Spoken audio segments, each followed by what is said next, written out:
तो अनिल विज को आप सुन रहे थे, जो कि गृह मंत्री हरियाणा सरकार में, और उन्हीं के अंदर पूरा पुलिस महकमा आता है। और अब उन्हीं के एक काबिल पुलिस ऑफिसर को जिस तरीके से खनन माफियाओं ने सीधे सीधे रौंद दिया, वो अपने आप में बेहद बड़ी घटना, और इसको लेकर के अब लगातार वहां पर हलचल है। और देखिए, विपक्ष ने इन सब के बीच सरकार पर सवाल उठाने शुरू कर दिए हैं। सरकार के संरक्षण में खनन माफिया है। दीपेंद्र हुड्डा की तरफ से यह बड़ा बयान सामने आया है कि हरियाणा में कानून व्यवस्था फेल है। इस घटना से समझा जा सकता है। उन्होंने यह भी कहा कि असल में ये जो खनन का पूरा कारोबार है वो सरकार के संरक्षण में ही चलता है।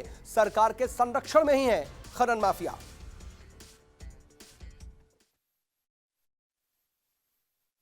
हरियाणा की कानून व्यवस्था की स्थिति का जनाजा निकल चुका है। आज पूर्णतः हरियाणा की सरकार विफल हो गई है और अपराधी दंदनाते घूम रहे हैं। कहीं खनन माफिया घूम रहा है तो कहीं संगठित गैंगस्टर, बड़े बड़े गैंगस्टर्स और बड़े पैमाने पर संगठित अपराध हरियाणा के अंदर एंटर कर चुका है। बड़े दुर्भाग्य की बात है, आज हरियाणा के 5 विधायकों को पिछले 10 दिन में जान से मारने की धमकी दी गई है और सरकार इस पे ना तो दोषियों का पता कर पा रही, ना उन विधायकों को अपने सुरक्षित माहौल वातावरण दे पा रही है। देखिए, जो आज जो नूह में जो हुआ है वो बड़ा शर्मनाक हुआ है। एक पुलिस के डीएसपी की हत्या कर दी गई है माइनिंग माफिया द्वारा, और ये माइनिंग माफिया बेकाबू होता जा रहा है। वैसे तो हरियाणा में सारा कानून व्यवस्था बिल्कुल चरमरा गई है। रोज इतने कत्ल, भाई विधायकों को धमकी, तो आज ना तो विधायक सुरक्षित हैं, ना पुलिस अपने आप को सुरक्षित महसूस करती है।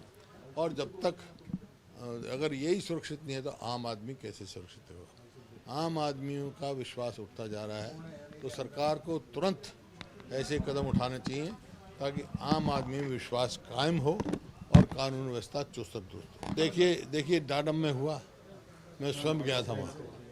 मैंने कहा जिस प्रकार से पहाड़ की खुदाई की गई है 90 डिग्री पर, और वहाँ कुछ आदमी मजदूर भी मरे, बड़े शर्म की बात थी, लेकिन वो वहीं की वहीं रुकी, आगे कोई कार्रवाई नहीं हुई।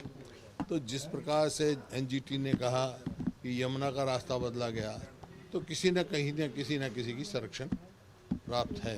सवाल इस बात का नहीं है विधायकों को धमकी मिलनी है, आम आदमी अपना सुरक्षित महसूस कराता है। ऐसा प्रतीत होता है जैसे हरियाणा में सरकार ही नहीं है। तो जब तक ये ऑरा नहीं बदलेगा, सुरक्षित ये कानून व्यवस्था जो है कायम नहीं होगी, चुस्त दुरुस्त नहीं होगी, तो ये प्रदेश के लिए अच्छी नहीं है। फिर इस किस्म की अपराध बढ़ते रहेंगे।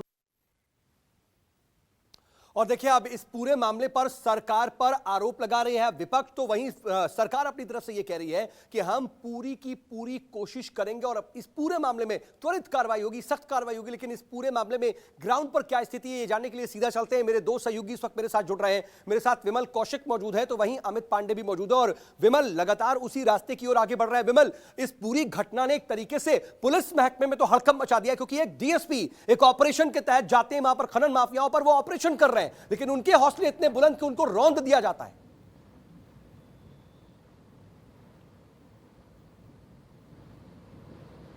जी बिल्कुल, देखिए सवाल तो बहुत खड़े हो रहे हैं प्रशासन पर, पुलिस पर, और जिस तरीके से पूरी घटना हुई ये अपने आप में बता रहा है, अपने आप में ये काफ़ी है कि जो खनन माफिया है वो किस कदर बेखौफ हैं। उनको कोई कानून का डर नहीं है। बाकायदा उन्हें जब ये लगा कि पुलिस उन्हें पकड़ सकती है तो उन्होंने बाकायदा डीएसपी को रौंद दिया।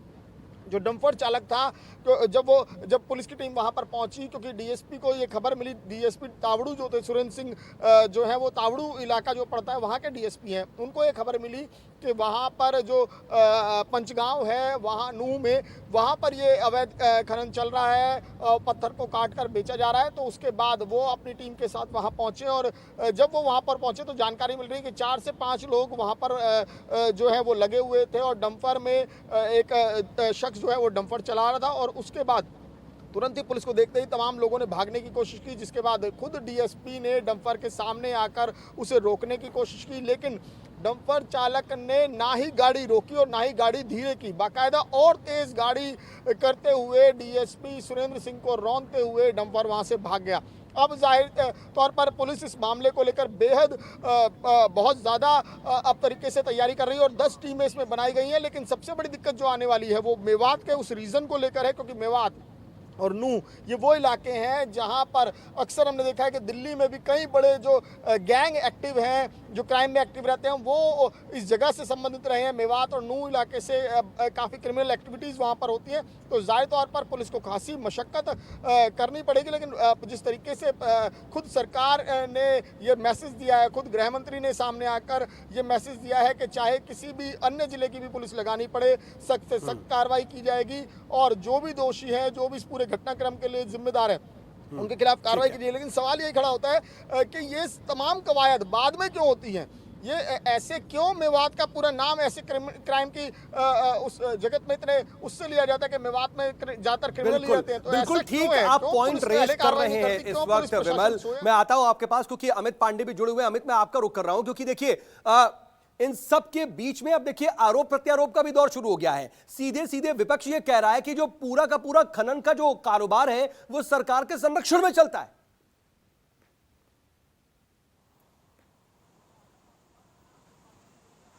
आज बिल्कुल जिस तरह का वाकया सामने निकल के आया है कि जो इस मुस्लिम है, जो इस तरह के लोग हैं, जो खनन माफिया है, कितना ज़्यादा वो हो गया है कि कितना ज़्यादा उनके अंदर भय नहीं बचा है, पुलिस की कोई डर नहीं बचा है कि एक डीएसपी को ट्रक के नीचे कुचल कर मार दिया जाए। और ऐसे में जाहिर सी बात है जो विपक्ष है वो हमलावर हो चुका है सरकार के खिलाफ। बार बार अभी चाहे हम हुड्डा की बात करें, उनके तरफ से बयान आया या दूसरी पार्टियों की तरफ से बात करें, सब यही कह रहे हैं कि लॉ एंड ऑर्डर की सिचुएशन जो है वो हरियाणा में अच्छी नहीं है। जो अपराधी हैं वो बिल्कुल बेखौफ हो चुके हैं और यही वजह है कि जो अपराधी हैं एक डीसीपी को मारने से भी नहीं कतरा रहे। तो ये बड़ी बात है। यही वजह है कि जो विपक्ष है वो ये कह सकते हैं कि साफ तौर पर सरकार पर हमलावर हो चुका है। लेकिन जिस तरह गृह मंत्री का बयान सामने निकल कर आया, अनिल विज खुद सामने आए, उन्होंने तुरंत बयान दिया कि जो भी हत्यारे, जो भी इस पूरे खनन माफिया के पीछे हैं, जो हत्यारे हैं, उनको नहीं छोड़ा